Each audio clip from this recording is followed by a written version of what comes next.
ئاکەم بانی ئێوە بینێرانیش باش شاندەکەی ژووری بازرگانی وڵاتی ئەرمینیا نزیکەی چارێکێک دەبێت گەیشتە ژووری بازرگانی هەولێر لێ سەدا لە کۆبنەوەدان لەگەڵ ئەندامانی ژوور و سروشی ژووری بازرگانی هەولێر ئەندامەکانی ژووری بازرگانی ئەرمینیا پێکدێن لە بەشێک لە بازرگانان و ئەندامانی ژووری بازرگانی بە سەرپەرشتی قونسوڵی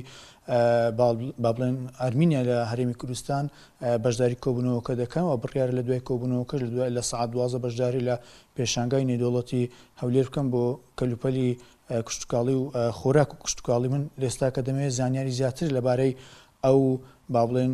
کۆبوونەوەی ژووری بازرگانی لەگەڵ بازرگانانی وڵاتی ئەرمینیا لەگەڵ کامەران بازرگر جێگیری سەرۆکی ژووری بازرگانی هەولێر بکەم گفتوگوی زیاتری لەگەڵ دەکەم کاک کابران سڵاتان لەبێت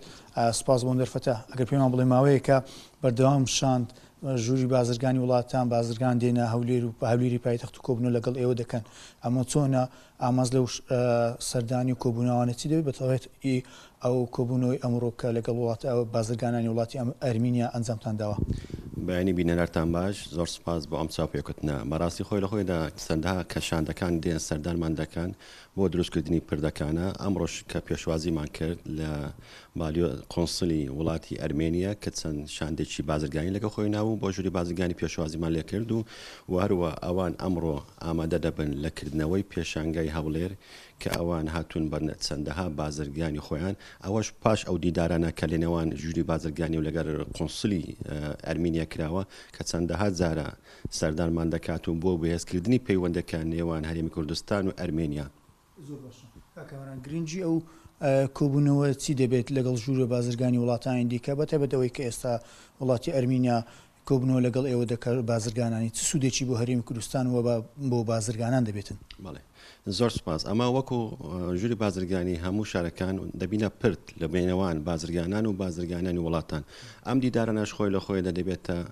ناساندنی بازرگانانی خۆمان بە ناساندنی بازرگانەکانی وان و هەروە بتوانین بازرگانەکانی خۆمان بتوانین سەردانی وان بکەن بۆ ئاشنابوون بە کەلوپەلی وان ئەوانش بیان لێرە کە پێشانگا دەکەنەوە لە نزیکەوە دیداریان ببێت و ئەوەش ئێمەش هەموو کات هەوڵ دەدەین نزیک بوونەوە لێوان هەموو بازرگانەکانی وڵاتان لێرەش وەکو ژووری بازرگان ئەمە چەندەها دیدارمان هەبوو لەگەر هەموو وڵاتەکان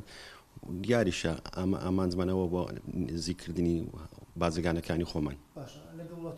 ئەرمینیا پەیوەندەکانتان لە چ ئاستێکدایە چۆنە یان دەتانەوێت پەیوەندی بازرگانیەکان لە چ زیاتر لە چ بواری سێکترێک دەگرێتەوە هەم سوودەکەی بۆ هەرێمی کوردستان هەمیش ئەوەی کە ئەو کەلوپەلانە هاوردەیە خود هەناردە بکرێت؟ زۆر سپاس ئێمە وەکو لەگە وڵاتی ئەرمینیا لە خۆراک و لە کشتتوکاڵ زۆر پێشکەوتوینە ئێستا ماوەیەکە لە ماوەی ئەو چەند ساڵە پێشکەوتین بە خۆی دیتەوە پاش ئەوەی کە 8 ملیۆن دلار بۆ ساڵانە ئێستا گەیاندیانە 155 ملیۆن دلار ئێستا کە باسی لەکرد قۆنسڵ هیوادەوارن کە بگاتە 200 ملیۆن دلار ئەمە هیوادارین بازرگانەکانی وانش بیان لە هەرێمی کوردستان و بەرهێنان بکەن بۆ خزمەتکردنی هەرێمی کوردستان دیاری ئەوانش لە زۆر بوارەکانی خۆیان پێشکەوتونە بازرگانەکانی ئێمەش دەتوانن پەیوەندی بکەن و بۆ بەهێزکردنی پەیوەندی نێوان ئەرمێنیا و هەرێمی کوردستان. زۆر کامەران بازرگر جێگیری سەرۆکی ژووری بازرگانی هەولێر بەڵێ ئاکام دەگەڕۆملاتەن ئەوە زانیاریەکان بوو لەبارەی ئەو شاندەی کە بەشێک لە بازرگانانی وڵاتی ئەرمینیا سەردانی ژووری بازرگانی هەولێریان کردو بە تایبەت کە دوای هەڵبژاردننی ژوورە بازرگانەکانی هەرێمی کوردستان شاری هەولێر ژووری بازرگانی شاری هەولێر ینی زۆر ئەکتیڤ بەردەوام کۆبنەوە لەگەڵ شاندا جیاوازەکانی بازرگانی لە سەرجەم وڵاتان دەکات سەردانی وڵاتان دەکات وڵاتان دێن لێرە پەیوەندیەکانیان زۆر تون و تۆڵ دەکەن بۆ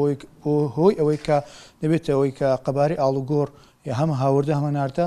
لە هەرێمی کوردستان و بەتایبەت هەولێر زۆر زیاتر بێت و پەرە بە پەیوەندی نێوان وڵاتان و هەرێمی کوردستان